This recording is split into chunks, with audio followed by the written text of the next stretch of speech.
alhamdulillah kita sudah bergabung dengan narasumber kita. Kita segera mulai saja. A'udzubillahi minasyaitonirrajim. Bismillahirrahmanirrahim. Assalamualaikum warahmatullahi wabarakatuh. Alhamdulillahirabbil alamin. Asyhadu an la ilaha illallah wa asyhadu anna Muhammadan abduhu wa rasuluh. Allahumma shalli ala Muhammad wa ala ali Muhammad. Qala rabbi shrah li sadri wa yassir amri wa hlul 'uqdatam min lisani yafqahu qawli. Rabbi anzili muzalan mubarakan wa anta khairul muslim. Alhamdulillah, puji syukur kehadirat Allah SWT, di mana di Jumat pagi hari ini kita masih dipertemukan di Jumat berbagi bersama bisarah.id. Alhamdulillah, ini menjadi semangat bisarah untuk terus di setiap hari Jumat pagi kita ingin membangun motivasi buat kita semua, para pengusaha, para employee dimanapun berada, yang ingin terus mengupdate keilmuan dalam hal bisnis, kemudian juga tentang motivasi, kemudian semangat membangun seorang leader gitu ya, sebagai contoh untuk tim-timnya. Dan selalu serta salam kita haturkan kepada Rasulullah kita, junjungan kita Nabi besar Muhammad Sallallahu Alaihi Wasallam. Kita berharap kita semua menjadi bagian umat beliau yang nantinya sesurga dengan beliau, harapannya itu doa tertinggi kita gitu ya, supaya sesurga dengan Rasulullah. Amin amin. Dan masya Allah, saya sangat berbahagia pada kesempatan kali ini Bisarah bisa menghadirkan sosok yang luar biasa. Kita nanti akan belajar bersama beliau. Yang lama juga saya tidak kontak-kontakan sama beliau. Ini kesempatan yang terbaik buat kami gitu ya. Dan ngomong-ngomong tentang sebuah bisnis, kita tidak hanya ngomongin tentang uang kan gitu ya. Kita juga ngomongin tentang bagaimana memanage tim gitu ya. Manusia di dalamnya pastinya berbeda-beda, cara pandangnya, pola pikir, pola kerjanya, kemudian semangat motivasinya, visi misinya pasti beda. Tapi ketika kita dalam satu bisnis, harapannya seorang leader bisa menyatukan mereka, membuat rules yang bisa disepakati, ya, menjadi aturan bersama sehingga tujuan dari sebuah bisnis itu bisa terukur, terarah gitu ya.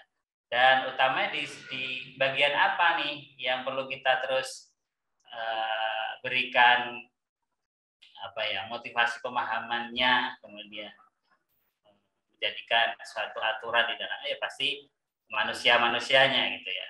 Kita bersama tim seperti itu. Nah, dan itu tidak mudah dan perlu membangun engagement dan juga produktivitas mereka. Dan kita akan belajar bersama beliau dalam tema yang luar biasa, how to create employee engagement gitu ya. Bagaimana kita bisa melakukan create dari tim-tim kita untuk punya loyalitas tinggi seperti itu. Dan kita langsung sapa bersama kita sudah hadir beliau Mas Kiki F. Wijaya. Assalamualaikum warahmatullahi wabarakatuh, Mas Kiki. Boleh dibuka mikrofonnya? Ya, masih belum. Okay. Waalaikumsalam warahmatullahi wabarakatuh. Semoga doa kami panjenengan sehat terbaik ini. Alhamdulillah sehat walafiat. Sehat, amin amin. Dan juga nanti sinyalnya semoga juga terbaik gitu. Mas Kiki, karena memang lama saya tidak bersua langsung gitu ya, kemarin kita kontak dan alhamdulillah memberi kesempatan buat kita pengen berbagi bersama teman-teman yang hadir. Semoga ilmunya menjadi amal soleh panjenengan. Amin amin ya rabbal alamin. Amin ya rabbal alamin. Baik, kita akan mulai materi. Sebelum masuk ke materi, malah kita awali pagi hari ini dengan membaca tasmiyah bersama-sama basmalah. Bismillahirrahmanirrahim. Untuk itu di 40 menit ke depan kami beri kesempatan Mas Kiki untuk menyampaikan materi di awal dan nanti ada waktu untuk tanya jawab. Kita optimalkan sampai acara ini di 10.30 waktu Indonesia Barat. Jadi kalau ada yang waktu Indonesia Timur mau mendahului, kami persilahkan. Untuk itu, waktu sebenarnya kita persilahkan buat Mas Kiki F. Wijaya selaku coach dan juga soft skill di berbagai trainer, ya training gitu. Dia seorang trainer yang luar biasa. Tafadhol Mas Kiki F. Wijaya. Baik. Terima kasih Mas Mas Azam, saya lupa. Lama ya Mas. Baik, ya. Bismillahirrahmanirrahim. Assalamualaikum warahmatullahi wabarakatuh. Alhamdulillahi rabbil alamin.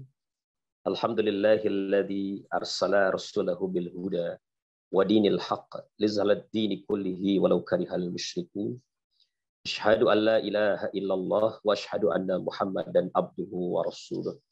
Allahumma salli ala sayyidina Muhammad wa ala ali sayyidina Muhammad. Qala Allah Ta'ala fil Qur'anil Karim, a'udzu billahi minasy syaithanir rajim. Ya ayyuhalladzina amanu lima taquluna ma la taf'alun, kabura maqtan indallahi an taqulu ma la taf'alun.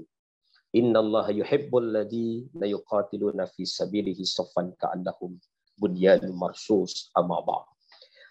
Mas Azam yang saya banggakan, kolega saya yang sudah lama tidak bertatap muka secara langsung, ya, kita silaturahminya hanya lewat virtual, serta Bapak Ibu, teman-teman, mas-mas, mbak-mbak, sahabat dimanapun berada.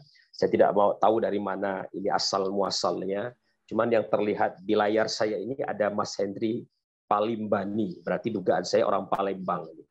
Nah, berarti beliau ini satu tanah air dengan saya. Ya. Wah, subhanallah sekali. Saya orang Palembang, Mas Hendri. Jadi asli orang Palembang. Ya. Iya. Wong Kito ya. Wong Kito Galo ya. Iya. Nah, tapi jangan sampai jadi Wong Kito Gilo ya. Nah. Karena banyak juga ya, karena banyak juga Mas Azam yang jadi Wong Kito Gilo itu banyak juga masalahnya. Iya gitu ya. Tapi kita Wong Kito Galo ya. Nah, saya datang ke Jogja tahun 95, kemudian atas kehendak Allah yang menetap tinggal di Yogyakarta dan berkenalan dengan Mas Azam ini. Nah, begitu pula dengan sahabat-sahabat yang lainnya, dan saya hari ini bersyukur kepada Allah bisa diberi kesempatan untuk berbagi wawasan, pengetahuan, barangkali pengalaman saya selama saya mendampingi beberapa unit, beberapa usaha yang mempercayakan saya terutama dalam pengembangan soft skill karyawan-karyawan mereka, ya. Nah, kemudian salawat dan salam adalah senantiasa kita haturkan kepada suri tauladan kita baginda Nabi besar Muhammad sallallahu alaihi wasallam beserta segenap keluarganya yang mulia, sahabat-sahabatnya yang terkasih. Semoga kelak kita memperoleh syafaat beliau tatkala kita kembali kepada Allah Subhanahu wa taala. Nah, Bapak Ibu, sahabat yang semuanya yang berbahagia, topik tentang how to create employee engagement ini muncul sebenarnya dari sebuah kegelisahan yang menjalar dialami oleh berbagai perusahaan-perusahaan. Apakah itu perusahaan yang sudah mapan ataupun yang tergolong sebagai startup, ya. Nah, fenomena yang terjadi bahwa tenaga kerja kita hari ini itu kan didominasi oleh kaum Z, ya, generasi Z. Mereka yang dicirikan sudah akrab betul dengan yang namanya media sosial, ya. Nah, sehingga kalau kita melihat kita ini dengan anak-anak kita, itu pasti yang lebih suka kita tongkrongin, itu pasti beda yang ditongkrongin sama anak kita, ya. Jadi kalau kita, itu barangkali seusia saya ini lebih suka dengan Facebook, ya. Sehingga kita ini layak disebut generasi milenial, ya. Tapi kalau anak kita, mereka lebih friendly dengan YouTube atau Instagram, bahkan TikTok, ya. Nah, ini beberapa aplikasi yang akrab dengan mereka. Jadi mereka menghindari komunikasi online yang intensif seperti Facebook, ya. Tapi mereka lebih kepada bagaimana mereka menunjukkan ini lo saya, ya. Maka tak heran ketika kemudian Citayam berlangsung dengan cepat itu menjalar ke sana kemari dan seketika menjadi semacam tren yang menjalar di berbagai daerah di Indonesia. Jadi memang generasi Z ini mereka adalah generasi yang sangat-sangat akrab dengan media, sangat baik dalam penguasaan informasi dan teknologi. Lalu kemudian mereka generasi yang kreatif, energinya berlimpah. Cuma satu kelemahan mereka, yaitu mereka ini punya kesetiaan yang rendah terhadap organisasi. Mereka tidak punya kesetiaan yang lama seperti generasi-generasi bapak kita. Saya juga termasuk orang yang tidak setia ketika saya bekerja dulu. Jadi saya bekerja jadi karyawan itu hanya 6 tahun. Ya, nah, setelah itu saya resign dan tentu itu terjadi karena faktor eksternal, ada faktor internal. Tentu faktor internal adalah karena saya menginginkan ruang aktualisasi diri yang lebih luas lagi ketimbang saya kemudian bekerja di sebuah lembaga yang tentu saja saya akan berhadapan dengan berbagai layer-layer di atas saya yang pada akhirnya membuat saya tidak leluasa bergerak. Ya, kalau bahasa saya dulu, ya saya tidak mau selamanya menjadi bulan, saya kepengen jadi matahari gitu loh. Ya, nah, lalu kemudian generasi bapak kita, ya, yang mungkin termasuk dalam kategori generasi baby boomers, itu beda lagi. Mereka biasanya dicirikan generasi yang sangat setia dengan organisasinya. Bapak saya itu masuk 76 di PT Pusri, BUMN yang memproduksi pupuk urea, sampai dengan selesainya pensiun beliau tetap di perusahaan itu. Jadi bayangkan ya, sampai ayah saya itu mendapatkan beberapa penghargaan, sampai ibu saya mendapat cincin emas ya, untuk menghargai loyalitas orang tua saya di perusahaan itu. Atau perusahaan lain barangkali memberikan jam tangan emas sebagai bentuk apresiasi terhadap loyalitas mereka terhadap perusahaan. Tapi sahabat semuanya, ketika kita hari ini berhadapan generasi Z, mereka tidak akan pernah sama dengan kita. Mereka apalagi dengan generasi baby boomers, bapak-bapak kita.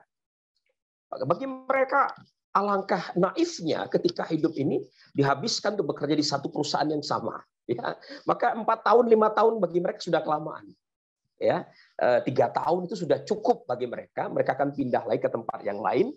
Tentu dengan pengharapan di tempat yang baru itu mereka bisa belajar hal yang baru, dan tentu saja berharap dengan bekal yang mereka bawa sebelumnya itu mereka bisa naik ke level yang lebih tinggi. Jadi fenomena kutu loncat itu makin banyak terjadi di generasi Z itu. Nah, problemnya adalah ketika perusahaan itu membutuhkan stabilitas dengan SDM yang tipikalnya seperti ini kan menjadi masalah.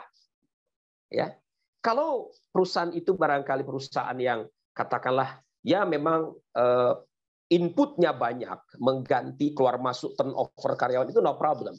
Karena dengan training 1 minggu 1 bulan selesai mereka bisa mengcover hal yang ditinggalkan oleh seniornya. Tapi bayangkan dalam sebuah perusahaan atau organisasi yang itu membutuhkan kemampuan high skill, keterampilan tingkat tinggi, turnover yang sangat tinggi, itu problem besar. Itu bermasalah, ya. Karena sebenarnya sahabatku semuanya, ketika kita kemudian ditinggalkan oleh karyawan kita, maka dia paling tidak membawa pengalaman, ya, membawa cerita tentang selama bekerja di tempat kita.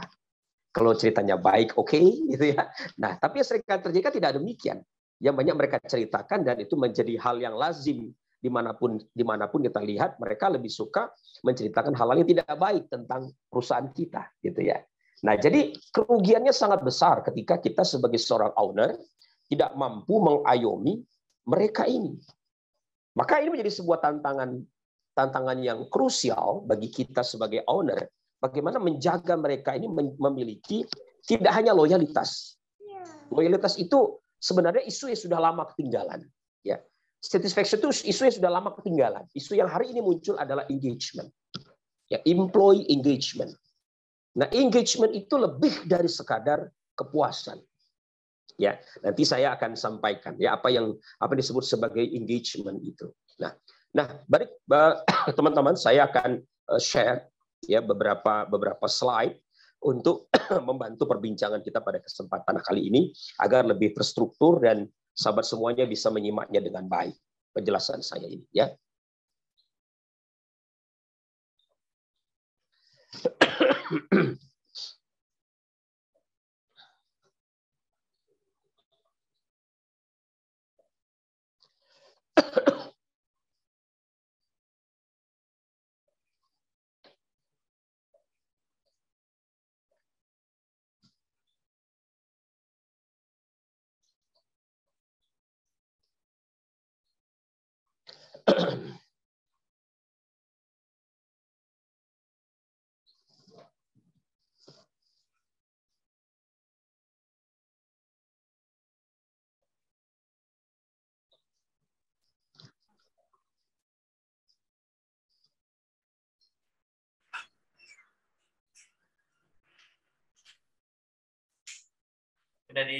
belum nampil Mas Kiki? Gimana? Share screen-nya? Sudah Sudah ya? Sudah tampil belum? Belum terlihat. Belum tampil. Oh, belum tampil. Iya, Oke. baru. Sebentar.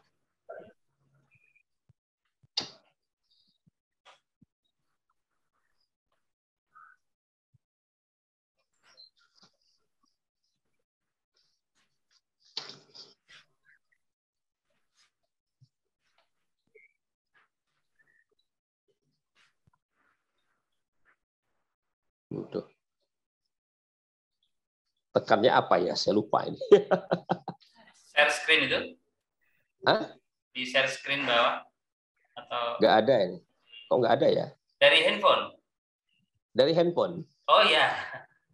Nggak bisa. Bisa di ini ke kita mungkin ya. Saya kira dari laptop. Walaupun biasanya bisa ya. Oke. Saya biasa kalau pakai HP biasanya bisa tuh. Dijadiin host dulu aja Mas Azam. Oh iya, betul. Mas Azam kasihkan saya host dulu, betul. Iya, betul. Ya, co-host. Udah Mas Azam belum jadi co-host, makanya saya nggak bisa keluar. Sudah. Oke, siap. Nah, ya lupa ya. Kalau bisa ini. Sudah, Mas? Ya. Kok nggak bisa ya, Mas? Oke. Atau dikirim ke kami, nanti kita bantu share untuk tinggal di ini. Mohon maaf ini. Bentar. Oke, sebentar ya.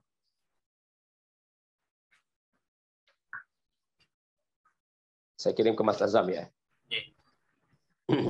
Baik. Sebentar. Mohon ditunggu teman-teman. Ya. Kita cek dulu.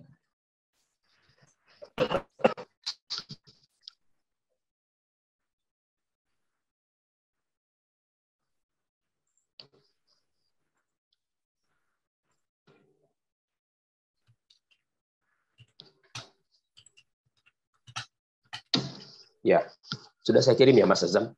Oke, saya ceknya dulu. Baik. Sambil ditampilkan Mas Azam, saya akan sampaikan Bapak Ibu ya. Ya.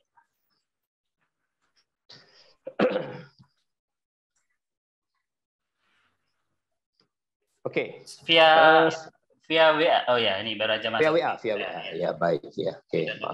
Nah, baik, saya lanjutkan Bapak Ibu sekalian, teman-teman semuanya.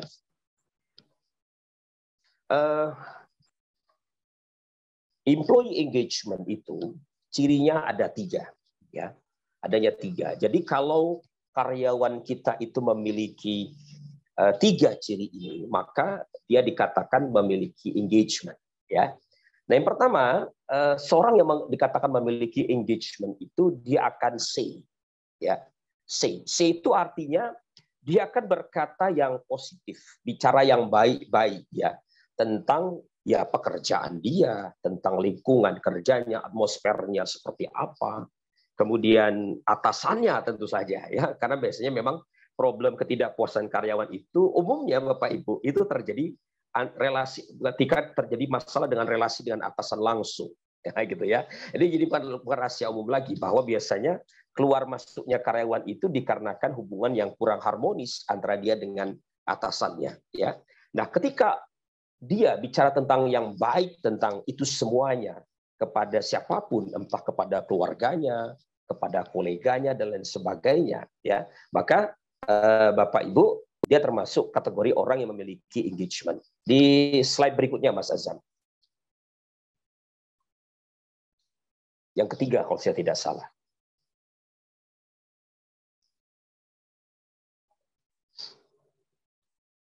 Ya, ini lewatin aja.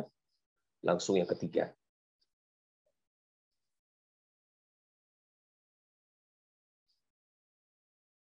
Nah, ini dia ya. Oke, kita masuk ke pertama. Yang pertama, dia say, dia akan bicara yang baik dia ada bicara yang positif terhadap apa pekerjaannya, lingkungannya, ataupun dengan terutama hubungan dia dengan atasannya. Ya.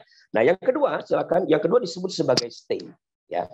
Jadi stay ini artinya tidak sekadar bahwa dia itu memilih untuk ada di dalam lingkungan untuk berada di sebuah organisasi, tetapi lebih bagaimana dia menikmati apa yang dia kerjakan. Nah, ya, makanya dalam istilah yang berbeda, stay ini diistilahkan dengan istilah absorption, ya, untuk menunjukkan ketika mereka itu merasa tenggelam, merasa hanyut terhadap apa yang mereka kerjakan, ya. Nah, ini yang disebut sebagai stay. Jadi tidak hanya fisiknya yang ada di situ, tapi jiwa raganya itu betul-betul ada di situ. Nah, seorang pakar psikologi positif lainnya namanya Mihaly Csikszentmihalyi, teman-teman menyebutnya dengan istilah flow. Jadi kalau orang itu flow, mengalir dengan apa yang dia kerjakan, maka itu yang menandakan bahwa dia itu mengalami work engagement tadi atau employee engagement tadi itu. Nah, pertanyaan saya, coba Bapak Ibu renungkan, dalam aktivitas apa Bapak Ibu sekalian pernah merasakan kondisi semacam itu? Kita merasa tenggelam, merasa begitu asyik dengan apa yang waktu itu berjalan begitu cepat, dan tiba-tiba sekian jam sudah kita habiskan dengan aktivitas itu. Nah, kita punya jawaban masing-masing, ya kan?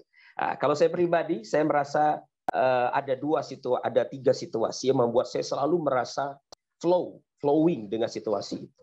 Ya, yang pertama, ketika saya mengajar seperti sekarang ini, apakah itu langsung ataupun secara online ataupun secara offline, itu saya akan selalu menikmati aktivitas tersebut.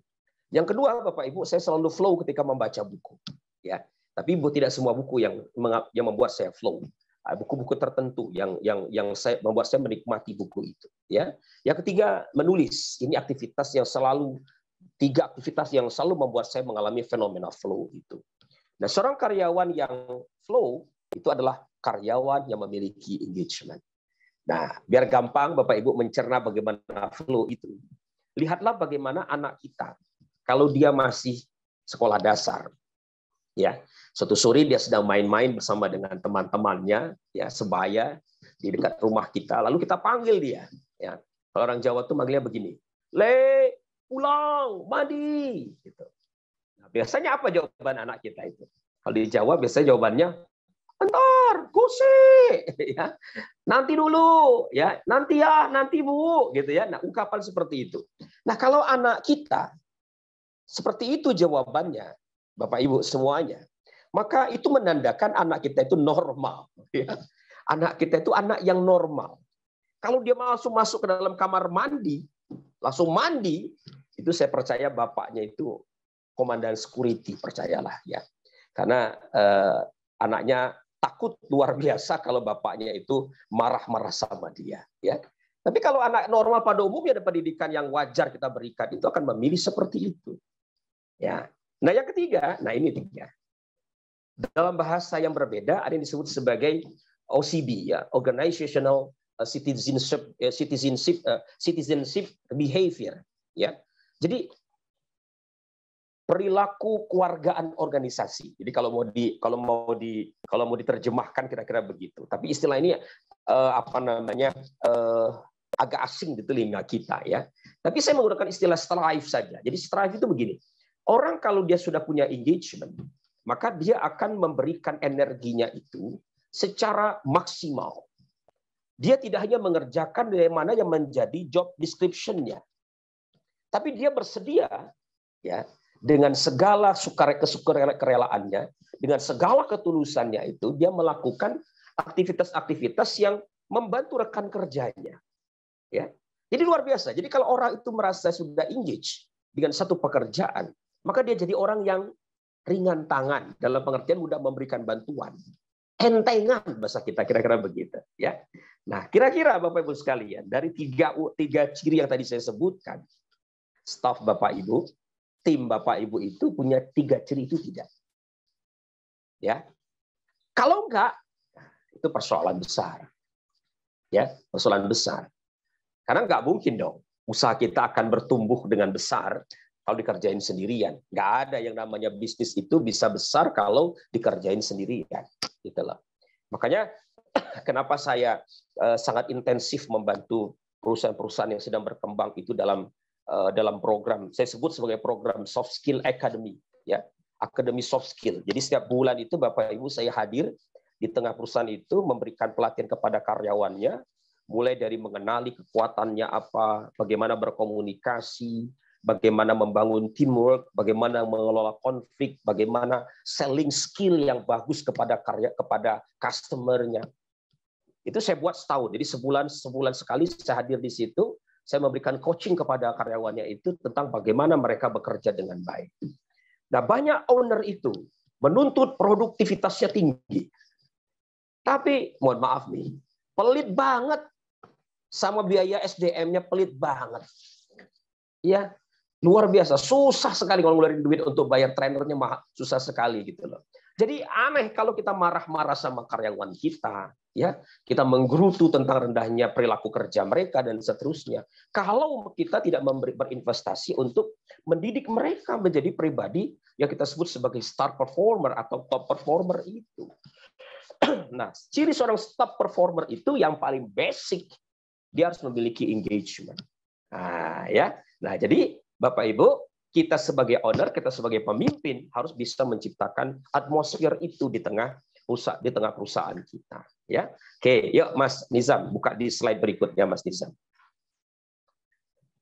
Nah, ini ciri-ciri situasi psikologis Bapak Ibu yang dialami orang yang mengalami fenomena engagement yang dalam bahasa berbeda namanya Mihaly Csikszentmihalyi. Dia menyebutnya dengan fenomena flow, fenomena mengalir itu. Atensi terpusat, satunya tindakan dengan kesadaran kita. Terus Mas, ditambah lagi bebas dari rasa khawatir. Ya, coba lihat tuh anak kita. Ketika dia belajar untuk berjalan, ada khawatir di situ kan, bahwa dia akan jatuh. Ketika dia belajar naik sepeda, ada kekhawatiran di situ dia akan terluka. Ya, dia akan jatuh, dia terluka, dia akan nangis, dia teriak-teriak. Anak saya itu deridik, ya, tetapi kalau jatuh luka, cengengnya minta ampun gitu ya. Makanya saya ketawa melihat perilaku anak saya itu. Tetapi ketika misalnya udah besok dia could be nggak usah naik sepeda lagi, nggak mau, tetap mau naik gitu ya. Jadi ketika dia luka, dia akan mencoba lagi. Nah, kenapa dia akan terus begitu? Karena di dalam kepala anak kita itu, Bapak Ibu, tidak ada yang namanya konsep gagal. Dia akan terus mencoba. Nah, inilah yang kemudian menandai bahwa memang anak kecil itu memiliki fenomena flow yang lebih sering mereka alami ketimbang kita yang sudah dewasa. Ya. Kemudian distorsi akan Mas Azam. Ya, jadi mereka itu lupa waktu. Ya, makanya kalau Bapak Ibu nyuruh anak-anak Bapak Ibu mandi sore-sore, mesti kadang-kadang mangkel ya. Maghrib belum balik juga gitu loh ya. Padahal sudah ada kesepakatan kalau sudah azan, ayo balik ke rumah. Nah, itu terjadi bukan karena anak kita nggak mau balik Bapak Ibu, tapi karena dia mengalami fenomena flow tadi itu. Yuk silakan Mas. Nah, saya akan bicara ke intinya Bapak Ibu. Jadi saya sampai ke top slide inti yang harus menjadi perhatian Ibu semuanya. Silakan Mas Azam ditampilkan 4-4-nya. Nah, Bapak Ibu sekalian, ini sebenarnya cara menciptakan work engagement, ya. Caranya adalah bagaimana kita membuat staff kita, karyawan kita itu masuk ke zona flow. Caranya itu, ya. Gimana caranya? Satu, dia harus menemukan bahwa apa yang dia kerjakan itu terhubung dengan sebuah tujuan yang mulia. Ya. Jadi salah kaprah kalau owner itu mengatakan karyawan saya bekerja sekadar cari duit, salah. Ya. Apalagi untuk garasi saya, itu salah besar, ya. Uang itu memang menjadi pendorong utama ketika seseorang itu belum berada pada fase kecukupan. Dia menjadi motivator utama, ya. Dia menjadi motivator utama. Tapi begitu kita sudah berada pada satu titik di mana kebutuhan kita sudah tercukupi, maka Bapak Ibu, ini sudah riset lama sebenarnya ya. Hizborg sudah membantah itu. Jadi ketika kita sudah berada pada level cukup itu, uang itu sudah tidak lagi menjadi daya tarik utama kita dalam bekerja. Ya. Nah, ingat baik-baik kata-kata saya. Ketika karyawan kita belum berada pada titik kecukupan, uang menjadi motivator utama. Tapi ketika dia sudah berada pada level tercukupi, maka dia kehilangan daya tariknya. Gitu. Artinya ketika Bapak Ibu mempekerjakan karyawan tentu harus dong mengupdate penghasilan karyawan agar kemudian cukuplah gitu ya. Apalagi hari ini kan serba naik semuanya ya. Pertamax naik, Indomie naik gitu loh ya, semuanya serba naik. Makanya kita sebagai apa namanya? Sebagai seseorang yang sadar betul tentang pentingnya hal ini harus menjaga agar penghasilan kita tetap kompetitif kepada karyawan kita. Tapi harus dihubungkan dengan sebuah tujuan yang mulia. Nah, tujuan yang mulia begini ya. Tadi ada yang sempat interupsi Nobel Purpose katanya, kan ini istilah dari Mas Hendrawan itu ya, yang dari Kubik Leadership ya. Ya, saya tahu itu. Begini, kita coba breakdown lagi tujuannya. Bicara tujuan itu bicara tentang hal yang sifatnya jangka panjang. Ya, bicara tentang hal yang jangka panjang. Jadi kalau kita kaitkan dengan bekerja, sebenarnya ini lebih banyak terkait dengan motif apa yang ada di dalam hati karyawan kita itu. Makanya kalau dalam agama kita itu kan kitab-kitab hadis, misalnya kitab-kitab ya yang populer kayak Riyadhus Shalihin karyanya Imam Nawawi itu selalu diawali bab pertama itu kan tentang niat. Innamal a'malu binniyat. Segala sesuatu bergantung pada niatnya. Nah, ketika karyawan kita itu masuk dalam sebuah organisasi yang kita pimpin, umumnya ada 3 motif yang beroperasi dalam diri mereka itu. Ya, yang pertama Bapak Ibu, biasanya mereka bekerja itu ya sekadar menjalankan tugas.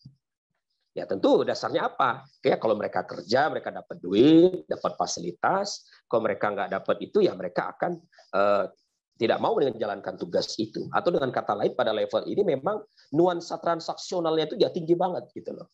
Ya, jadi apa namanya? Dia bekerja semata-mata karena uang tadi, karena penghasilan atau fasilitas tadi itu. Nah, cuma kalau karyawan kemudian selalu diiming-imingi dengan hal itu, gitu ya. Nah, sementara kita tahu kebutuhan di luar sana itu belum tentu tercukupi dengan penghasilan itu. Apalagi karyawan kita sudah mulai melakukan pembanding-bandingan nih, ya. Saya kerja di sini, kamu berapa sih? Posisi begini berapa penghasilannya? Nah, biasanya Bapak Ibu, karyawan yang berada pada level ini itu, ya, berada pada level ini itu akan bekerja dengan penuh apa ya, suka menggerutu gitu loh ya, suka menggerutu. Bawaannya kalau orang Jawa itu yo sambat gitu loh ya, sambat. Nah kalau sudah menggerutu, tapi dia memilih bertahan di situ. Mohon maaf nih ya, kebanyakan karyawan-karyawan yang sudah tua, karyawan senior yang sudah tua itu, katakanlah usia di atas 40 tahun, 50 tahun gitu ya, itu banyak saya jumpai ya. Loh, Mbak, kalau Bapak misalnya nggak puas di sini, merasa gajinya nggak cukup, ya udah keluar aja, saya bilang begitu. Nggak bisa, Mas. Kalau saya keluar nanti siapa yang terima saya, gitu loh ya. Nah, jadi itu yang terjadi tuh, dan fenomena begitu tuh banyak sekali saya jumpai. Ya, banyak sekali saya jumpai. Nah, makanya Bapak Ibu, ketika karyawan kita berada pada level itu, cara berpikirnya, mindset-nya itu, maka kita perlu mengajak mereka itu melakukan apa yang disebut sebagai reframing, membingkai ulang pikirannya itu agar tidak berkutat hanya pada tugas. Karena tugas itu kan asosiasinya kita menjalankan sesuatu yang kita nggak suka, mau nggak mau, suka nggak mau, suka nggak suka kita kerjain gitu loh. Ya kan? Nggak mungkin tuh, engagement tidak mungkin muncul tuh ketika karyawan kita berada pada level itu. Nah, makanya Bapak Ibu, karena kita di dalam perusahaan itu, ya kalau bisa dikerjain sendiri sih bagus gitu loh ya. Jadi Bapak Ibu bisa dan kalau dalam bahasa leadership itu ya luangkanlah waktu, jangan hanya berada di belakang meja kantor ya, tapi luangkan waktu secara reguler Bapak Ibu datang ke kemana? Ke minimarket, ke tempat-tempat pelayanan, ngobrol, duduk bersama dengan karyawan Bapak Ibu. Seminggu sediakan waktu sekali 2 kali untuk betul-betul menyingsingkan dengan duduk bareng dengan mereka. Itu penting, ya. Pemimpin tidak bisa menjadi pemimpin sejati kalau dia hanya berada di belakang meja. Dia harus turun ke bawah, ya. Saya banyak melihat praktek-praktek kepemimpinan yang menarik. Mereka bahkan ada yang kemudian, saya pernah main sebuah perusahaan besar, Bapak Ibu. Kalau Bapak Ibu kenal produk so nice, so good, ya, itu nama perusahaan di belakang itu namanya PKP, Java Group, ya. Itu perusahaan nasional yang sudah merambah ke sana kemari. Jadi pimpinannya itu saya lihat sendiri. Dia menyediakan waktu untuk datang ke kandang-kandang ayam, ya, lalu ngobrol dengan karyawannya bagaimana permasalahan yang terjadi dan seterusnya. Dan itu akhirnya ternyata dalam momentum yang demikian akrab itu, dia mengajak karyawannya itu untuk berpikir ulang tentang pekerjaannya. Ya, nah jadi apa yang diujarkan oleh mereka itu? Mereka minimal yang kedua, mereka mengajak karyawannya itu melihat bahwa apa yang sedang mereka kerjakan itu sebagai sebuah momentum belajar. Itu yang perlu kita tanamkan pada mereka. Ya, bahwa ketika kamu menjalankan satu aktivitas tertentu, kamu sebenarnya sedang tidak bekerja. Kamu bekerja, tapi kamu sedang belajar. Jadi bayangin kamu belajar, kamu dapat duit. Bayangin gitu loh. Belajar dapat duit, kira-kira begitu, ya kan? Nah, itu yang ditanamkan di kepala staf kita itu. Jangan besar-besar duit terus gitu loh. Tapi lebih hebat lagi nih Bapak Ibu, ketika kita itu mengajarkan kepada karyawan itu pada level yang paling tinggi, namanya dimensi calling namanya, ya, atau panggilan jiwa, calling. Jadi karyawan itu diajak untuk berpikir bahwa ketika dia bekerja itu ada tujuan mulia yang ingin diwujudkan oleh perusahaan kita. Ada hal yang mulia yang ingin kita kerjakan sehingga hadirnya perusahaan kita itu. Nah, kadang karyawan tidak melihat itu gitu loh. Ya. Kita sampaikan, tahu nggak? Perusahaan ini tidak hanya menjual daging yang bermutu, tapi yang lebih penting lagi, kita itu ingin melahirkan generasi masa depan itu yang sehat, pertumbuhannya bagus, tercukupi kebutuhan mereka dengan baik dengan daging yang kita produksi. Nah, ketika pemimpin bicara seperti itu, maka dia sudah menghubungkan pekerjaan karyawannya itu pada level yang paling tinggi. Bahwa apa yang dia kerjakan itu terhubung dengan sesuatu yang sangat mulia. Nah, ya. Nah, maka Bapak Ibu tentu masih tentu ini tidak lepas dari pandangan di dalam Islam itu sendiri bahwa fitrah kita itu kan memang mencintai kebaikan. Ya. Jadi saya belajar lebih jauh tentang agama mengatakan bahwa fitrah kita itu ada beberapa kan. Bertuhan, mencintai kebenaran, mencintai kebaikan, mencintai keindahan. Ya. Jadi manusia itu dalam pandangan Islam itu baik fitrahnya itu.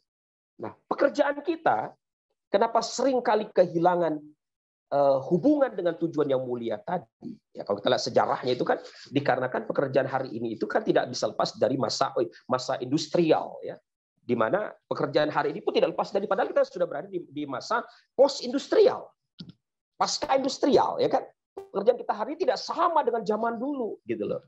Sektor jasa sangat berkembang pesat, layaknya sektor-sektor real, gitu loh. Nah, tapi sekali lagi Bapak Ibu, kalau kita ingin menciptakan engagement bagi karyawan kita, maka hubungkanlah dia dengan tujuan yang mulia. Ajak dia menengok lebih jauh bahwa yang kamu kerjakan itu terhubung dengan hal yang sangat mulia di luar sana. Ya, nah salah satu hal yang mulia itu adalah ketika kita kerjakan itu tidak hanya bermanfaat untuk kita, tapi bermanfaat untuk sesama manusia bahkan alam semesta. Itu yang pertama. Jadi harus Bapak Ibu bangun adalah bagaimana menghubungkan mereka dengan tujuan yang mulia. Nah, kita lihat yang kedua. Yang kedua, optimal challenge. Optimal challenge. Karyawan kita itu, ya, Bapak Ibu yang berbahagia, itu akan mengalami kejenuhan ketika dia berada pada level yang sama, ya. Apalagi rutin, wah itu sangat mungkin untuk membuat mereka mengalami kejenuhan. Ya. Nah, maka yang perlu kita lakukan di situ adalah memberikan challenge. Nah, challenge itu turunan praktisnya ya. Ya, setelah tujuan itu harus kita turunkan menjadi target, kan begitu, ya. Nah, jadi Bapak Ibu harus membuat mereka men-challenge mereka dengan target. Karena target itu sebenarnya adalah operasionalisasi dari tujuan itu. Jadi kalau tujuan itu sifatnya jangka panjang, sangat kualitatif, boleh jadi tidak perlu diberikan angka-angka yang terlalu kaku gitu, itu tujuan, ya, karena dia disebut sebagai purpose, ya, sifatnya jangka panjang. Tapi kalau target, ya harus dong, ya, dia harus memenuhi kriteria SMART itu, dia harus spesifik, dia harus terukur, ya, dia harus menantang, ya, achievable, ya, kemudian dia juga relevan, ya. Jadi jangan pernah memberikan sebuah tantangan itu Bapak Ibu yang terlampau tinggi. Tapi juga jangan terlampau rendah. Kalau terlampau tinggi dia akan frustasi mengejarnya.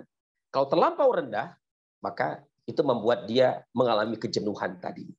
Jadi beradalah pada level menengah, ya.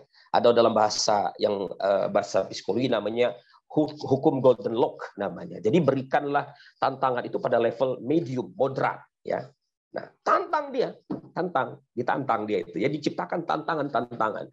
Tapi sekali lagi kita sebagai pimpinan itu perlu mengukur orang ini kira-kira tantangan berapa nih yang kira-kira rasional untuk dia kerjakan, gitu ya. Nah, jadi kalau 1 bulan misalnya dia seorang sales, gitu ya, berapa nih dia bisa kira-kira kita anggap ya achievable lah untuk dia capai misalnya, ya. Ya kalau 5 kedikitan dong, ya. Kalau kita minta 100 ya kebanyakan. Ya udah dibuat angka berapa? 20, 30 kayak gitu. Nah, ya, tahu aja dia ngobrol gimana kira-kira sanggup nggak mencapai ini semuanya, ya. Nah, atau yang lain ya kita bisa diciptakan misalnya tantangan baru, misalnya tawarin dia posisi baru, kemudian dari situ tentu dia akan tertantang juga kan, karena posisi yang baru itu berarti memberikan kepercayaan yang baru, kemudian memberikan target-target baru kepada dia. Nah, jadi Bapak Ibu, kuncinya adalah berikan tantangan. Jangan biarkan dia itu berada pada hal yang sama dari waktu ke waktu. Ciptakan tantangan-tantangan. Tapi sekali lagi saya sampaikan, tantangan itu harus sifatnya jangan terlampau tinggi, jangan terlampau rendah, levelnya moderat, ya. Nah, yang ketiga, nah ini dia, yang ketiga. Harus pula melibatkan high skill. High skill, ya. Jadi flow itu dialami oleh orang-orang yang mengerjakan hal-hal yang sifatnya kompleks. Nggak mungkin kita masuk ke flow kalau yang kita kerja itu sesuatu yang sifatnya sederhana. Tidak mungkin flow, ya.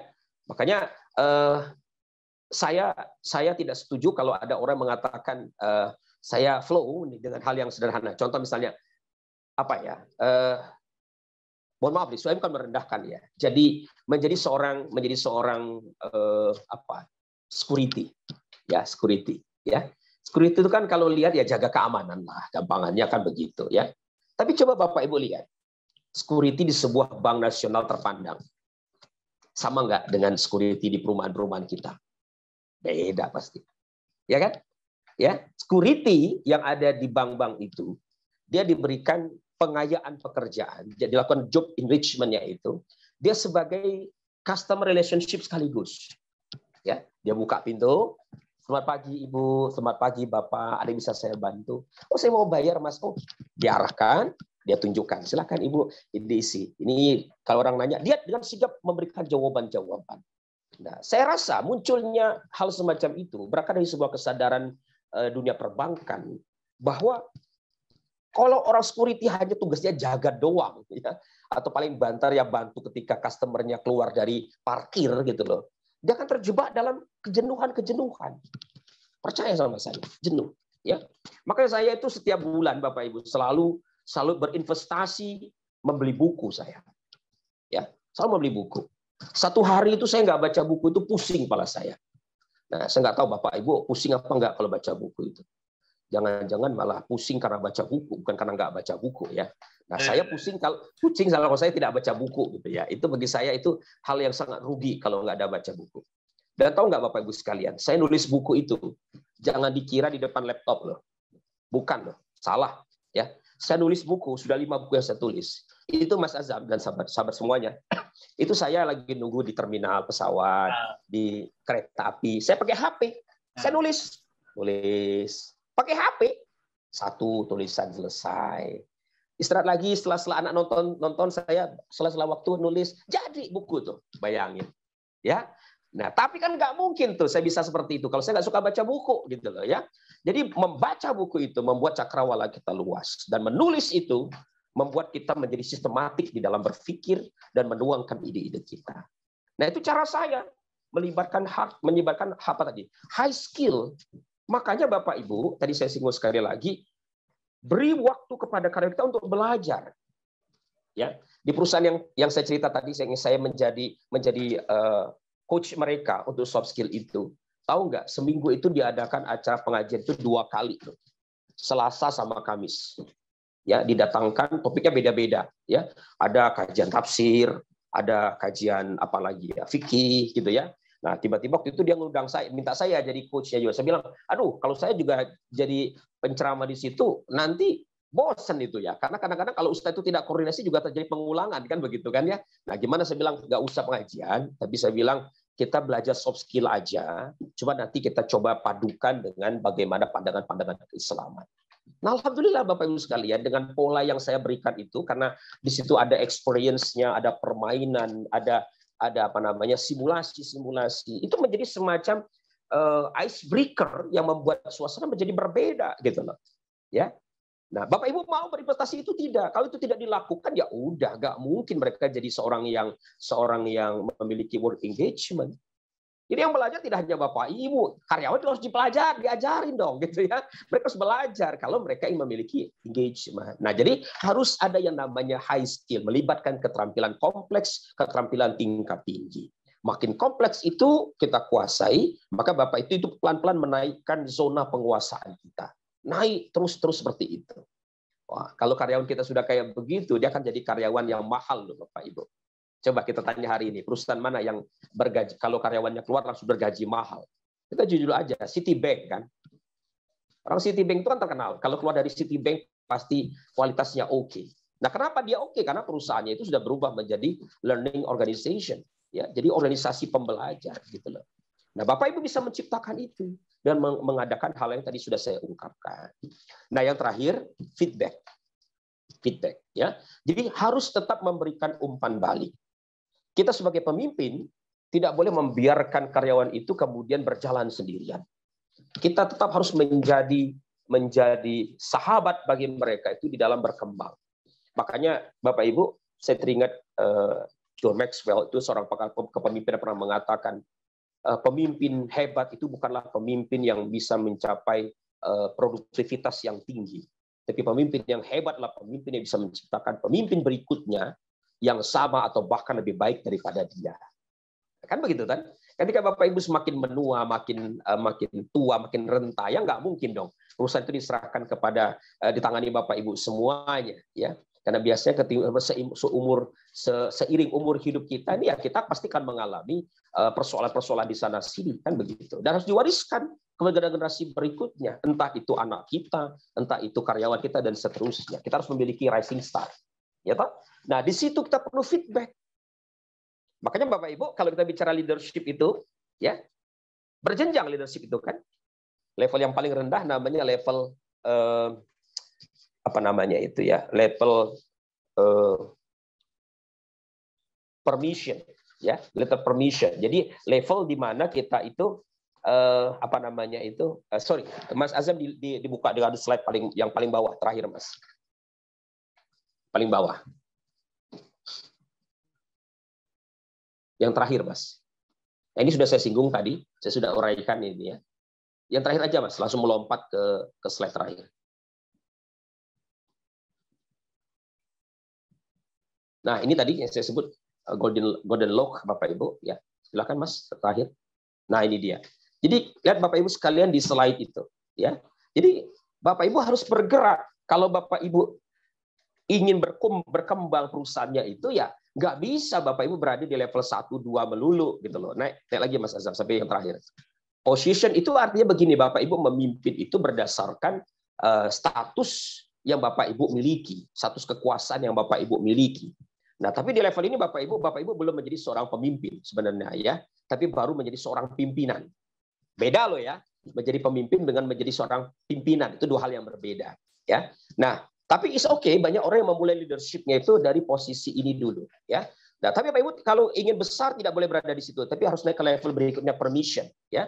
Permission itu ya mendapatkan izin, mendapatkan pengakuan bahwa Bapak Ibu layak disebut seorang pemimpin. Kuncinya apa? Kuncinya Bapak Ibu harus membangun hubungan yang baik dengan karyawan Bapak Ibu. Nah, kalau sudah Bapak Ibu naik ke level berikutnya production, ya. Jadi production itu harus ada perubahan-perubahan yang Bapak Ibu ciptakan. Kalau Bapak Ibu tidak menghasilkan sebuah perubahan dalam level kepemimpinan Bapak Ibu tetap berada di level yang kedua tadi.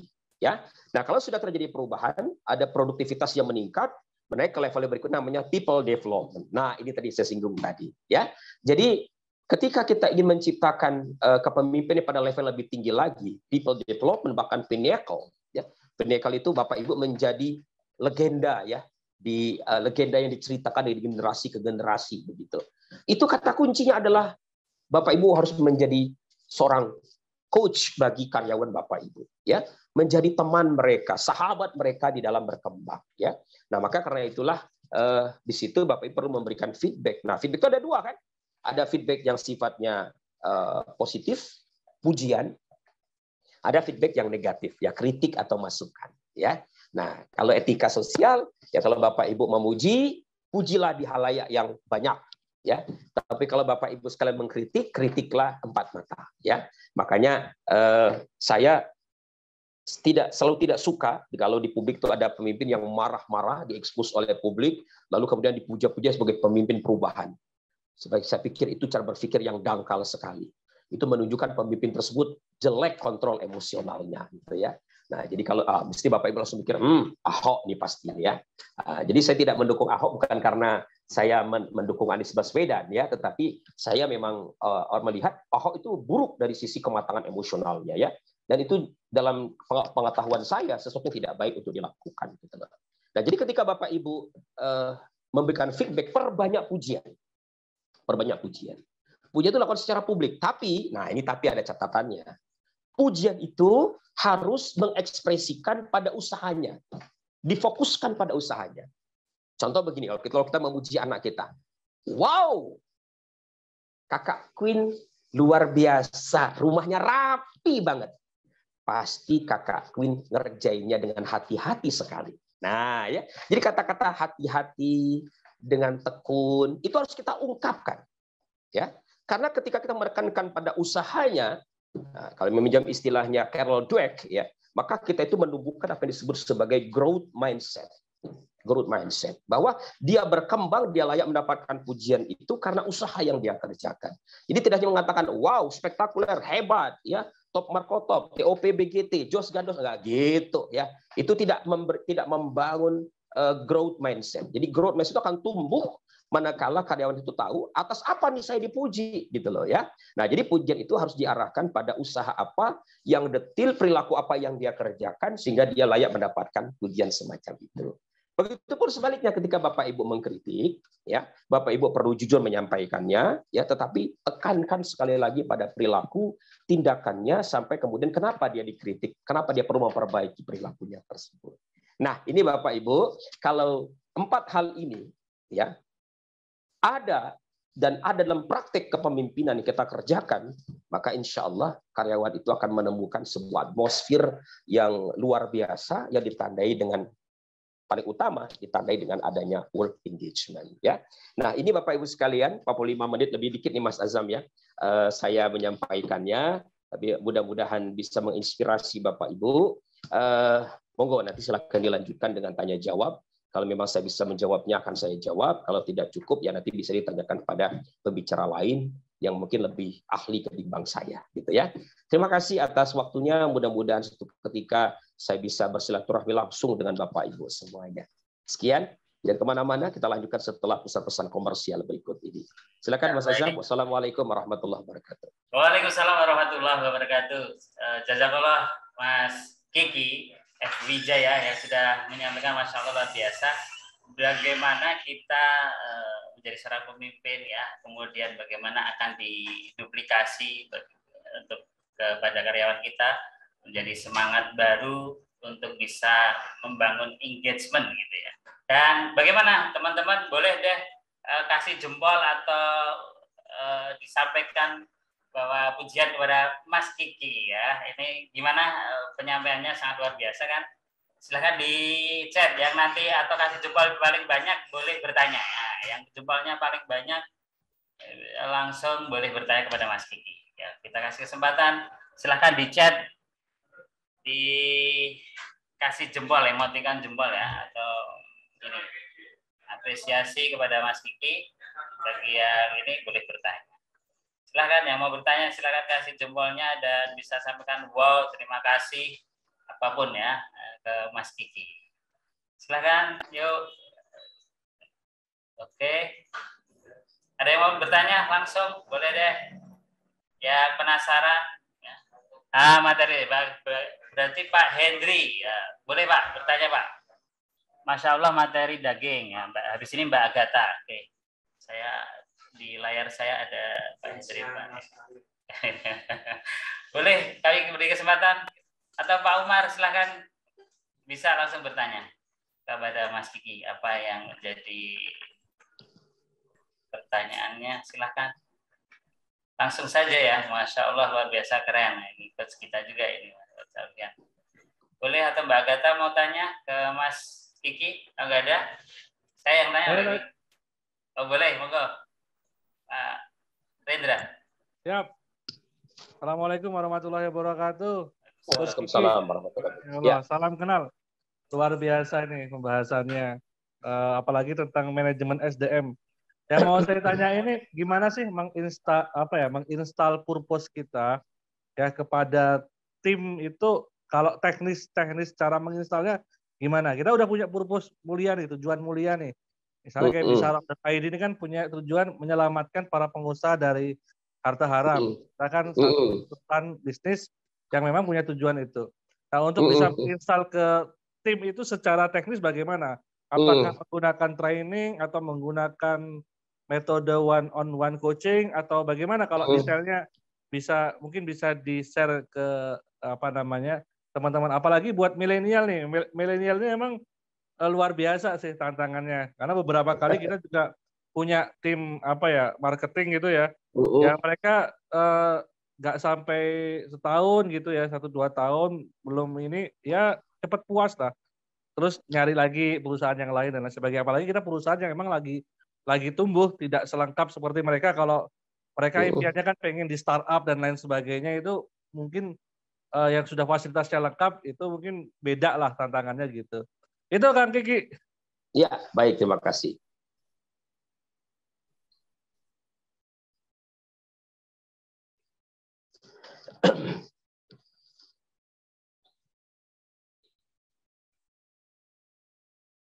Oke Mas Kiki, bisa langsung dijawab saja. Dengan Mas siapa tadi? Mas Rendra. Rendra ya. Oke, baik. Gini Mas ya. Untuk menginstalkan visi kita kepada karyawan itu sebenarnya banyak momentum sih yang bisa kita lakukan. Makanya saya selalu mengatakan leadership itu adalah seni. Ya. Jadi yang cocok untuk orang lain, organisasi tertentu, belum tentu cocok untuk lembaga kita, gitu ya.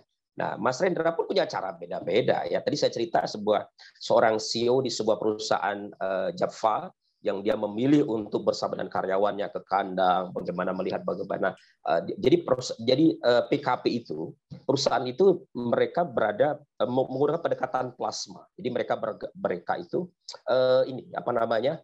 menggandeng para peternak lokal itu di dalam memproduksi ayam-ayam pedaging, Mas Rendra. Nah, jadi dan ternyata saya baru tahu juga prosesnya itu ternyata ribet ya. Bahkan ada satu momentum mereka harus menggunakan baju kayak hazmat begitu untuk masuk ke dalam kandang yang harus demikian steril.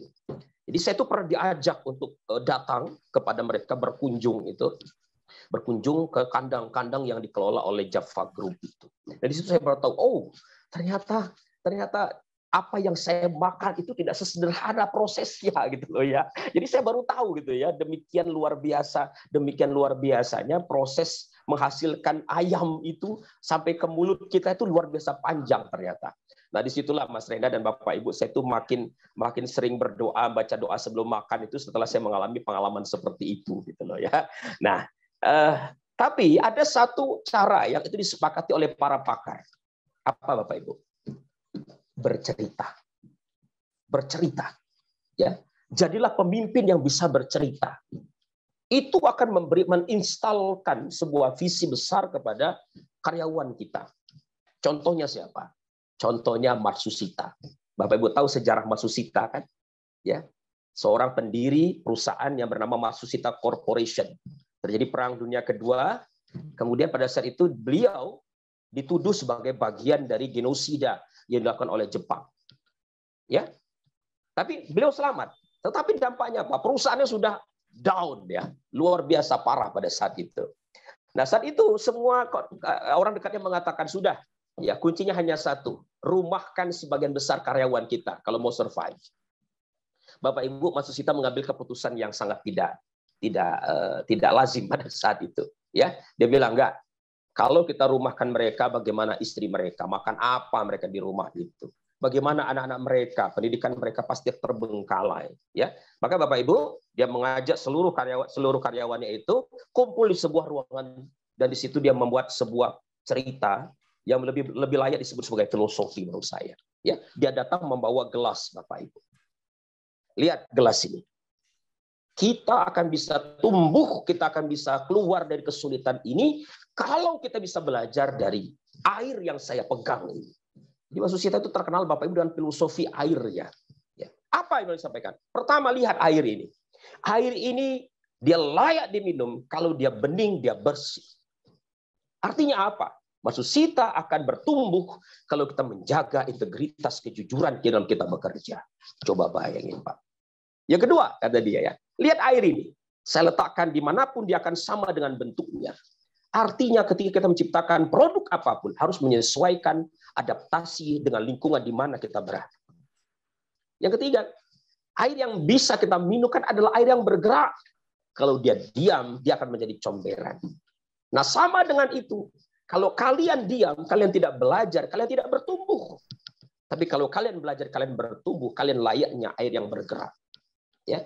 Yang keempat Bapak Ibu, air itu ya ketika dia sampai pada kita biasanya dari hujan, dari atas gunung, bukit, turun ke lembah-lembah, ke ngarai-ngarai, ke dalam selokan-selokan kecil, ke dalam sumur-sumur kita dan seterusnya. Artinya apa? Kalau ada pemimpin di Mas Susita, Anda harus turun ke bawah, Anda tidak boleh berada di Menara Gading. Bayangin tuh, ya. Jadi kalau Mas Susita sadar betul bahwa leadership itu akan lebih mudah ditanamkan dengan bercerita. Dan saya menemukan banyak pemimpin hebat itu, mereka adalah orang-orang yang suka bercerita. Nah, boleh jadi Pak Rendra dengan cara semacam itu, Pak Rendra bisa bercerita. Nah, supaya Pak Rendra bisa bercerita, ya ikut training public speaking dong, gitu ya. Jadi bagaimana ikut public speaking, belajar bercerita. Kalau Pak Rendra nggak sanggup juga, undang saya, kira-kira begitu. Dan itu yang bisa memudahkan Pak Rendra untuk mengurusi karyawannya, ya. Nah, itu cara yang lebih gampang. Tapi kalau saya pribadi, Bapak Ibu bisa semuanya cerita. Cari aja Ibu cerita-cerita apa. Nah, cerita tersebut sesuaikan dengan nilai apa yang mau Bapak Ibu sekalian sampaikan, gitu. Baik, begitu Pak Rendra ya, di Mas Kiki sudah sampaikan, dan kita mau berpindah juga ke pertanyaan selanjutnya. Ini ada yang kami baca dulu ya, Mas Kiki. Jika ada seorang karyawan yang pernah berada di lingkungan toksik dan tapi sadar dirinya dibutuhkan di organisasi tersebut, bagaimana sikap yang harus dilakukan pertama kali? Dia sungkan bicara bersifat curhat dengan atasan. Kemudian yang kedua sekalian aja deh, ini lebih ke perspektif leadernya, terkhusus leader newbie ya, diberikan amanah perusahaan supaya bawahannya bukan parno dan bertindak tepat, itu bagaimana ya? Jadi biar bisa digugu nawang jawab sama timnya misalnya sebagai seorang leader baru selain selain jam terbang. Ya, baik ya. Oke.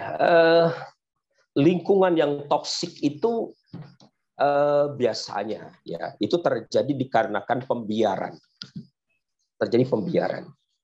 Dan atmosfer toksik ini Bapak Ibu, jangan dikira hanya terjadi di sebuah lembaga-lembaga yang mohon maaf ya, tidak berbau agama ya. Saya pernah nangani sebuah sekolah nih. Islam terpadu, ada Islam terpadunya gitu loh ya. Tapi perilaku guru karyawannya itu toksik. Toksik. Makanya saya tidak termasuk orang yang tidak terlalu gelak, terlalu silau ketika orang kemudian terlalu jor-joran menunjukkan kesalehannya gitu loh ya. Bukan berarti nggak boleh loh, mohon maaf loh ya. Kalau Bapak Ibu kayak Mas Azam janggutnya panjang ya monggo gitu ya. Dahinya hitam ya bolehlah kira begitu. Tapi saya tidak termasuk orang yang terlalu silau dengan itu. Toh itu sebenarnya sudah disampaikan oleh Al-Ghazali. Ya, ketika beliau mengutip pendapatnya Umar bin Khattab itu, kata Umar bin Khattab itu kan, kalau kamu mau tahu kesalehan seseorang, ya kata beliau ya, lakukan beberapa hal. Satu katanya tanya orang yang kenal dekat dengan orang itu, soleh beneran nggak orang tersebut. Ya, yang kedua ajak dia bermuamalah. Ya, banyak orang itu hanya soleh di masjid, Tapi kalau sudah bermuamalah, waduh, lebih brengsek dari orang kafir itu ya biasanya. Banyak terjadi seperti itu. Nah yang ketiga Bapak Ibu sekalian, ajak dia jalan-jalan kata Sayyidina Umar. Sehari aja. Nanti ketahuan asli orang itu kayak apa. Nah kalau 3 hal tadi sudah kita jalani, kita lakukan, baru kita bisa mengatakan, oh ini orang soleh gitu ya. Dan lingkungan yang tadi saya sebut tadi, lingkungan yang kerja yang soleh itu ternyata di situ ada toksik juga. Ya, toksik juga. Nah makanya Bapak Ibu, ya. Saat itu saya berikan saran kepada pimpinannya, Pak, kenapa terjadi lingkungan seperti ini? Ini dikarenakan tadi prinsip yang tadi saya sampaikan tidak dilakukan. Jadi sumber gosipnya, bigosnya ini, itu orang yang pada posisi menengah, berapa posisi menengah, tetapi dia terlalu banyak waktu untuk hal-hal yang sia-sia, gitu loh. Ya. Jadi dia tidak melibatkan high skill ya. Nah, jadi pekerjaan itu terlalu banyak untuk yang sia-sianya, sehingga itu dia gunakan untuk menyebarkan cerita-cerita macam-macam di situ. Nah, tentu saja ada saran-saran yang saya sarankan untuk lingkungan tersebut agar tidak terjadi seperti itu. Nah, jadi kalau Bapak Ibu ingin lingkungan itu agar tidak toksik, jangan biarkan apel busuk itu menjalar ke apel-apel yang lainnya. Segera lakukan penanganan, lakukan recovery, berikan feedback kepada dia. Ya, makanya ketika kita bicara coaching, nggak bisa lepas dari konseling. Nah, ya, banyak orang tuh hanya ngandelin coaching. Coaching itu dari titik 0 ke positif. Tapi dari 0 ke negatif, konseling beda tuh ya. Nah, jadi konseling itu ketika ada sesuatu yang dari negatif agak dinormalkan ya. Tapi dari normal ke positif itu coaching. Makanya Bapak Ibu kalau Anda tuh sudah pusing banget ngurusi karyawannya, butuh bagian HRD gitu loh ya. Karena HRD itu membantu karyawan, membantu si pemimpin ini agar tidak berkutat pada problem-problem kayak begitu. Jujur aja lah kan. Bapak Ibu kadang menghadapi karyawan yang kadang sering izin. Ya enggak? Ya kan? Kemudian jadi banyak perilaku karyawan yang underachiever itu dikarenakan mereka itu banyak pada problem-problem yang sifatnya tidak berhubungan langsung dengan pekerjaan, tapi kalau nggak diberesin itu bisa mengganggu produktivitas mereka dalam bekerja ya. Nah, kalau sudah melakukan seperti itu, kita berada pada posisi di situ kita sebagai orang yang tidak berada di posisi atasan, tidak juga di bawah tapi tengah-tengah ya tinggal nimbang-nimbang aja. Kalau kuat ya bertahan, kalau nggak kuat ya nggak apa-apa. Bagi saya begitu ya. Kita keluar, toh kita sebagai pribadi boleh-boleh aja tuh memilih untuk resign di sebuah lingkungan yang memang tidak cukup sehat untuk kita berkembang di situ. Nah, sebagai newbie, ketika sebagai seorang pemimpin itu, yang pertama sekali harus dilakukan itu adalah membuka mata, membuka telinga, membuka hati. Ya. Jangan pernah menganggap bahwa ketika Anda menjadi seorang pemimpin, Anda serba tahu. Saya menemukan banyak pemimpin gagal karena dia arogannya luar biasa. Ketika dia di-hire untuk jadi pemimpin di situ, padahal bisnisnya jelas beda tuh. Core bisnisnya beda tuh. Ya, saya pernah bertemu dengan pemimpin yang mereka itu core bisnisnya sangat berbeda, pasti culture-nya beda. Ya kan? Nah, di situ dia bertahan tuh dengan pandangan masa lalunya, padahal dia lupa organisasi tempat baru dia berada itu kulturnya sangat berbeda gitu loh. Maka Bapak Ibu, kembali saya sampaikan tadi, Bapak Ibu harus turun. Harus bertanya dulu. Pada fase-fase awal memimpin itu kuncinya banyaklah bertanya, banyaklah mendengarkan. Sepanas apapun, seburuk apapun cara mereka mengungkapkan itu, tidak usah marah. Caranya begitu. Ya, kadang Bapak Ibu muncul ide-ide baru, ide-ide segar, yang itu kemudian pada akhirnya itu bisa menjadi semacam poin-poin kita untuk menciptakan perubahan. Jadi pemimpin itu menemukan ide-ide perubahan bukan berada di belakang meja, tapi dia harus turun ke bawah, berinteraksi dengan customer-nya, berinteraksi dengan karyawan di lini terdepannya, bagaimana apa yang terjadi gitu loh. Kan itu yang selama kita dengar tentang Jack Welch misalnya, ataupun para pemimpin perusahaan-perusahaan Fortune, kan mereka seperti itu gitu loh. Ya, jadi benar-benar turun ke bawah, pasang telinga, dan ketika kemudian kita sudah tahu, ajak mereka, libatkan mereka untuk menciptakan perubahan-perubahan itu. Ya, saya baru baca sebuah buku bagus tulisannya Morten Hansen, ya, judulnya Greed at Work, ya. Nah, ada sebuah cerita menarik yang dia sampaikan di situ tentang seorang tokoh namanya Greg Green. Greg Green, ya. Dia memimpin sebuah sekolah yang itu hampir tutup, Bapak Ibu sekalian, hampir tutup. Karena prestasi pegawai siswanya itu terus mengalami penurunan dan terancam ditutup. Nah, lalu kemudian kalau dia hanya punya waktu 1 bulan untuk membalikkan keadaan, bayangin gitu ya. Jadi demikian parah dan dia harus membalikkan keadaan. Nah, ternyata Bapak Ibu tahu nggak? Dia mendapatkan ide perubahan itu dari apa coba? Dari pertandingan bisbol. Jadi anak-anak didiknya itu sangat senang dengan dunia bisbol. Dan mereka ketika berlatih bisbol itu, mereka belajarnya bukan melalui sang pelatih, tapi mereka berlatihnya itu melihat video YouTube tentang bisbol. Dan ketika mereka di lapangan, mereka tinggal mempraktekkan apa yang mereka tonton tersebut. Nah, itu menjadi ide bagi Greg ini terhadap sekolahnya. Maka dia menciptakan sebuah ide baru namanya Switch Classroom. Switch Classroom, ya.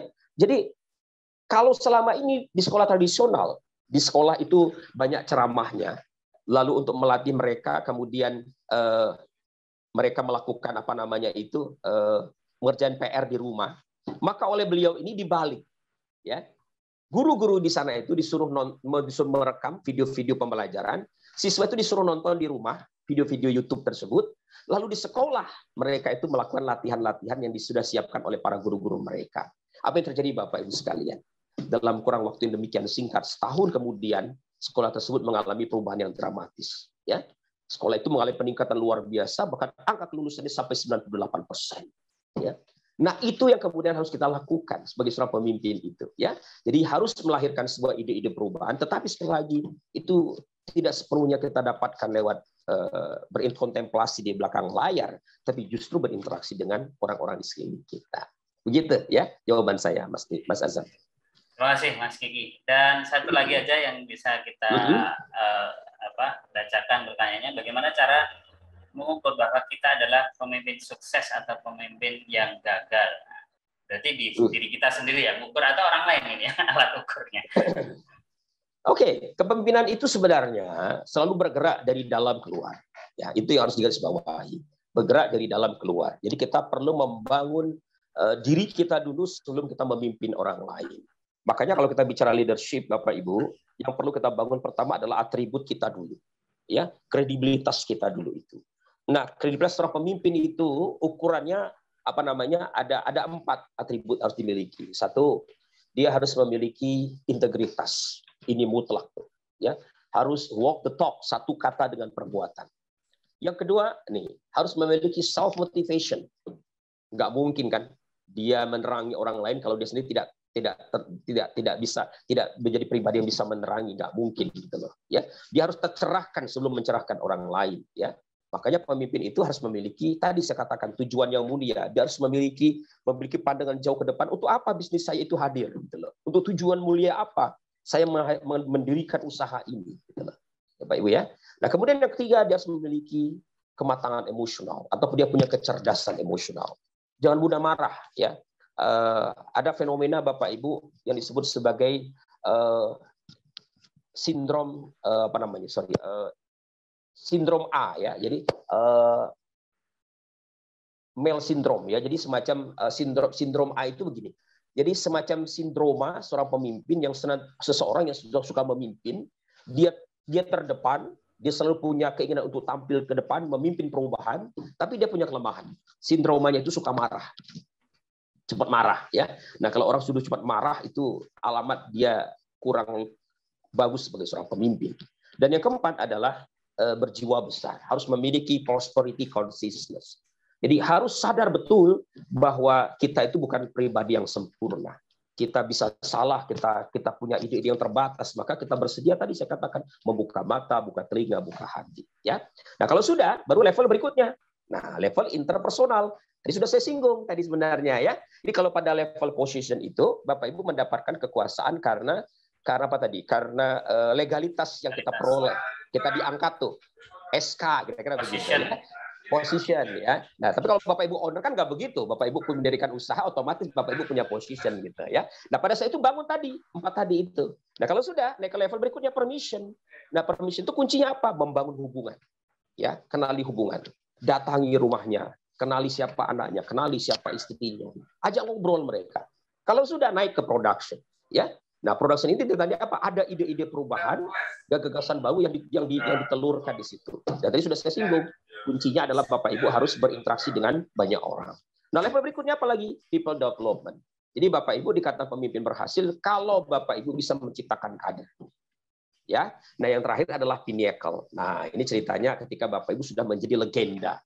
Jadi hidupnya Bapak Ibu itu menjadi sejarah tinta emas bagi perusahaan itu. Nggak usah jauh-jauh lah, di Indonesia itu ada tokoh namanya siapa itu ya, pemimpin Kompas itu Pak Jakob Utama. Jakob Utama ya. Jakob Utama itu orang yang sudah berada pada level itu. Harus saya akui ya. Walaupun ia terlepas dari beliau agamanya non-Islam ya, non-Muslim ya, tapi beliau seorang pemimpin yang sudah berada pada level pinnacle. Di mana hari ini Gramedia bisa bertumbuh seperti itu, bisa bertahan sedemikian rupa, tentu tidak lepas dari tangan dinginnya seorang Jakob Utama. Itu Mas Azam dan Bapak Ibu semuanya atas dialog yang sudah disampaikan pada kesempatan kali ini. Mohon maaf saya juga tidak bisa berlama-lama karena setelah ini saya juga harus menjalankan amanah sebagai bagian umat khutbah Bapak Ibu sekalian. Jadi saya khutbah Jumat dan sebelumnya juga harus menjemput anak saya yang sekolah. Terima kasih. Mudah-mudahan Bapak Ibu bisnisnya sukses ya, bisnisnya berkembang. Jangan lupa kalau Bapak Ibu kalian mendapatkan inspirasi yang mencerahkan, silakan kunjungi YouTube saya, kanal saya Kiki F Wijaya. Kiki F Wijaya. Di situ ada video-video saya dan jangan lupa subscribe ya. Nah, like and comment jika Bapak Ibu sekalian memang mendapatkan hal-hal baik dari video-video tersebut. Terima kasih. Saya akhiri. Wassalamualaikum warahmatullahi wabarakatuh. Waalaikumsalam warahmatullahi wabarakatuh. Jazakallah, masya Allah, luar biasa. Benar-benar sampai speechless ini apa yang disampaikan Mas Kiki, karena memang saya kenal beliau dari 2007-2008. Beliau memang penyiar tetap di salah satu program yang kita hadirkan di radio kami waktu itu, juga banyak motivasi yang selalu disampaikan oleh Mas Kiki di program-programnya. Dan untuk itu waktu kemarin saya teringat untuk kelas SDM dan sebagainya, kayaknya memang beliau yang sudah expert di sini dan layak kami rekomendasi buat teman-teman para pengusaha di mana berada yang sekarang juga menyimak tadi. Beliau salah satu bisa menjadi guru kita. Tadi sudah ada channelnya ya, tinggal diklik nanti tonton, dan boleh nanti kalau memang perlu ininya bisa kontak ke admin kami, akan kita sampaikan. Terima kasih Mas Kiki, semoga menjadi amal jariah panjenengan. Sama-sama. Di kesempatan Jumat berbagi pada hari ini, dan lancar nanti khutbah Jumatnya dalam perjalanan untuk putra-putrinya dan sebagainya. Terima kasih, dan semua teman-teman yang masih stay, luar biasa. Dari Jumat berbagi ini akan terus berjalan karena kehadiran panjenengan semua. Jadi terus ikuti apa-apa yang menjadi tema-tema kita yang kita hadirkan di bisaroh.id Jumat berbagi. Terima kasih, kita akhiri perjumpaan ini dengan doa kafaratul majelis tentunya. Subhanakallahumma wa bihamdika asyhadu an la ilaha illa anta astaghfiruka wa atubu ilaik. Jazakallah Mas Kiki. Insyaallah semoga tidak kapok bersama ya tim bisaroh.id. Terima kasih semua dan teman-teman. Kita tutup ya. Assalamualaikum warahmatullahi wabarakatuh. Selamat beraktivitas. Berkah buat kita semua. Pamit ya Mas Azam. Pamit Mas Kiki. Oke. Tenun.